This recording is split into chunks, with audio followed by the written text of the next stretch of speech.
अस्सलाम वालेकुम नाज़रीन, रमज़ान उल मुबारक की तैयारियां शुरू हो गई हैं और पाकिस्तान समेत मुख्तलिफ ममालिक में रमज़ान 2021 के पहले रोज़े और ईद उल फितर की पेशगोई भी कर दी गई है। वजारत साइंस और टेक्नोलॉजी का कहना है कि इंशाल्लाह पाकिस्तान में पहला रोज़ा 14 अप्रैल को होगा। चांद 13 अप्रैल को देखा जा सकेगा। पाकिस्तान, लाहौर, पेशावर और कराची में चांद वाज़े तौर पर देखा जा सकेगा। इधर माहिरीन फल्कियात ने भी जाहिर किया है कि रवां साल मुल्क भर में पहला रोज़ा 14 अप्रैल और ईद उल फितर 14 मई को होगी।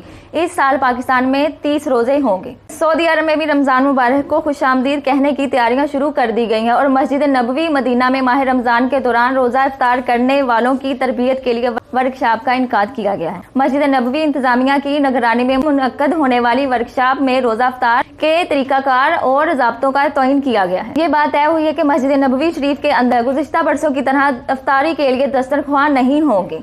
जी नाज़रीन, ऐसी मज़ीद खबरों से बाखबर रहने के लिए हमारे चैनल को ज़्यादा से ज़्यादा लाइक कीजिए, शेयर कीजिए और अपनी होस्ट आयशा को इजाज़त दीजिए। अल्लाह हाफिज़।